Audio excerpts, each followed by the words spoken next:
Alright, good evening. I'm going to be looking at Tesla in this video, and mainly because we are just at a very interesting, price point now, especially with, this 50% retracement off of Tesla's highs over the course of the past 7 months. But we are sitting on a very important support at the moment. Currently, this is a 20-year weekly chart. Now, I know Tesla doesn't go back 20 years, but that is just the chart that I have pulled up. So we're mainly going to be looking at 2012 onward. And the first thing that pops out basically to anybody is the fact that we have had such a major decline in Tesla's stock since late of last year. And there was, many factors that went into this, but looking at it on a technical side, we could have, this could be a good buying opportunity given, the proper scenario.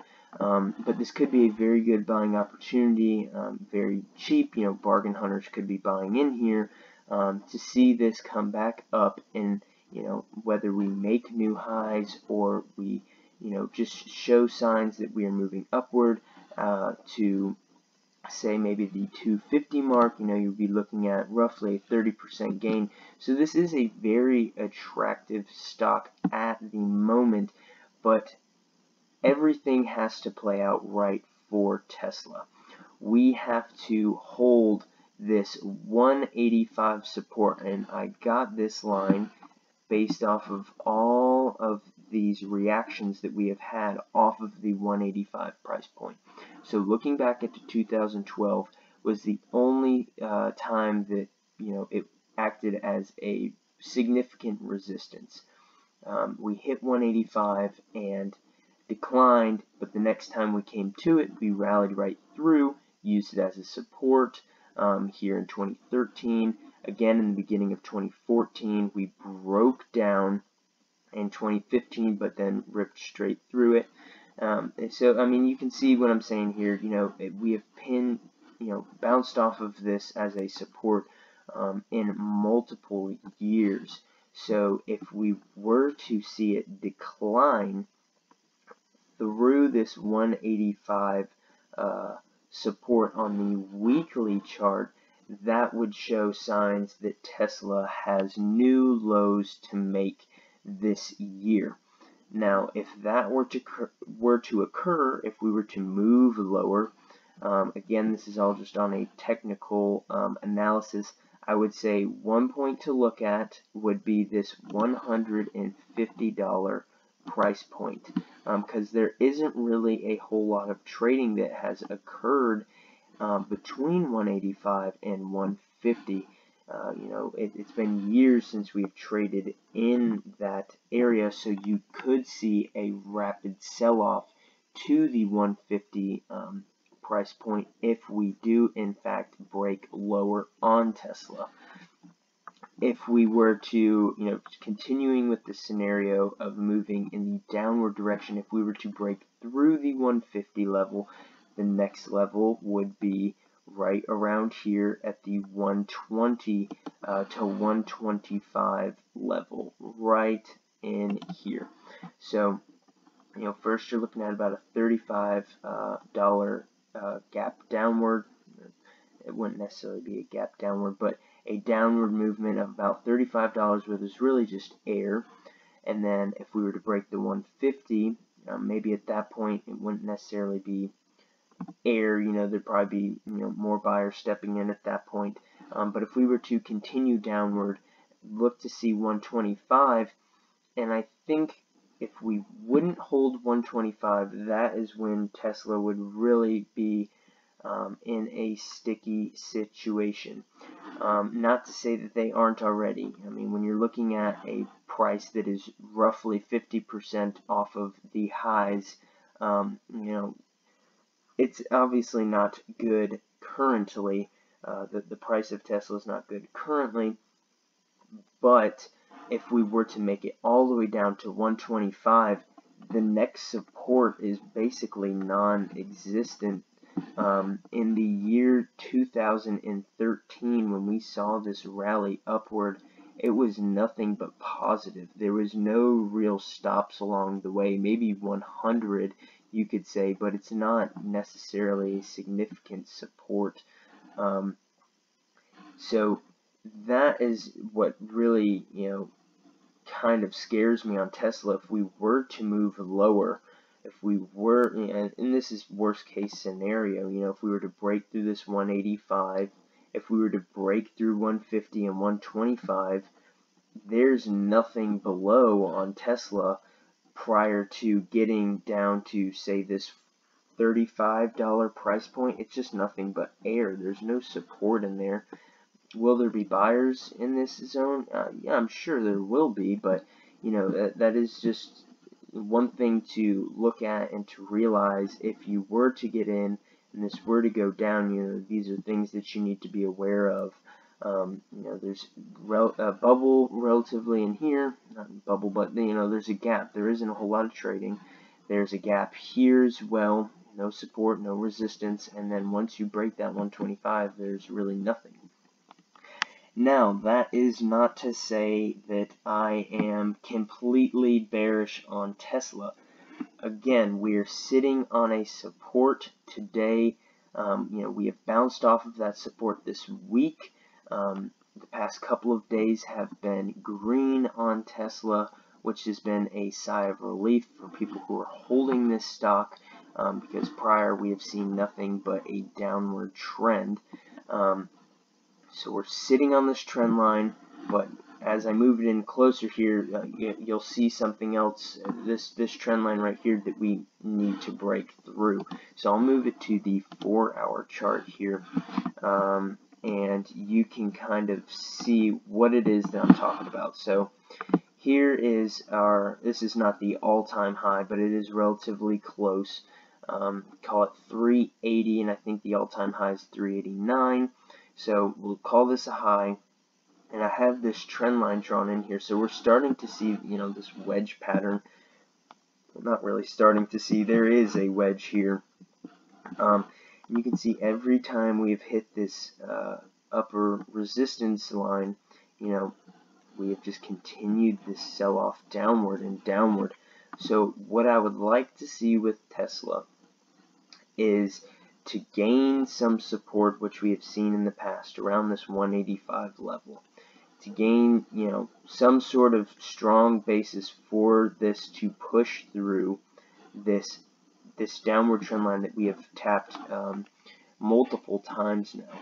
I think that'll really be the key point for it to see a rally back upward. And if we do see that, we see a consolidation, and we move higher and we break through this trend line, I would see no issue with us getting back up to, I would say, the $250 price point. So right about in here is where I would see it. We had some choppy action right here on the way down, but it's been a significant price in the past.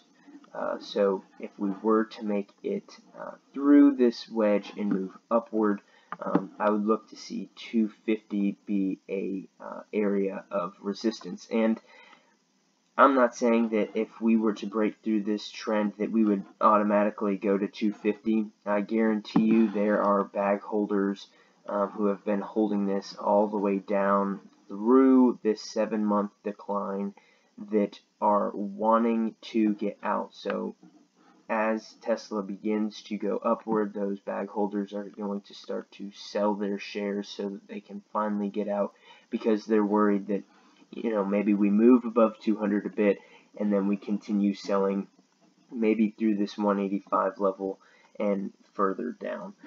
So those are just important things to look at. I'll move it in closer here on the 4-hour chart so we can just get an idea of what we are sitting at currently and what we might want to see over the course of the next, say, week.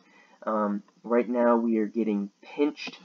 We had these lows down here at, say, 177, popped back up and rallied all the way up and broke 200 today.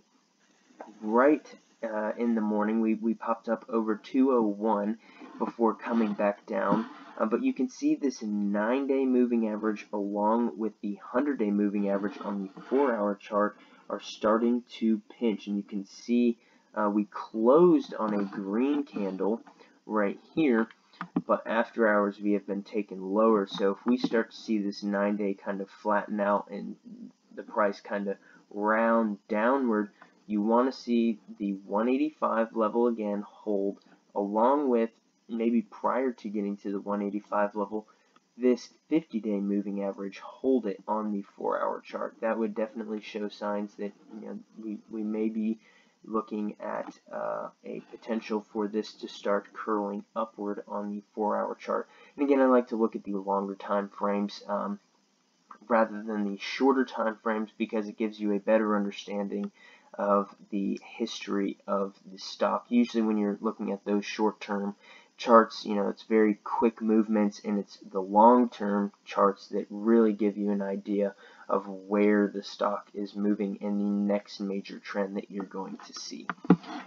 We can move it into the hourly chart and just get a little better understanding. Again, we were up so much on Monday, Tuesday. We kind of got a little bit overextended. You can see we were oversold on the hourly chart, so it wasn't too much of a surprise that we didn't hold above 200. There was most likely a lot of sellers there. We were oversold, so the fact that we came down was not a surprise. The fact that we held it pretty well around 195 for the majority of the day was a good sign. And on the hourly chart, you can start to see, these moving averages have leveled off and have started to move upward. We're not in the oversold, region yet, but we are close. You can see on the price oscillator, we are starting to curl back up.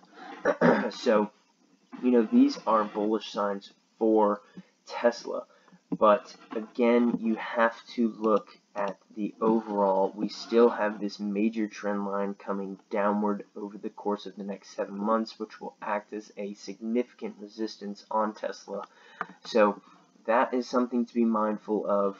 The 185 level is something to be mindful of, and we need to pay attention to this 4-hourly chart. I wouldn't be surprised if we came back down and bounced, say, off the 190 level prior to moving higher.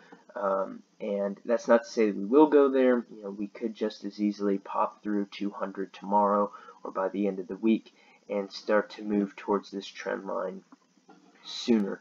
But just something to look at. This trend line, the break of this trend line, will definitely show us a positive sign for Tesla if we can move forward in the future.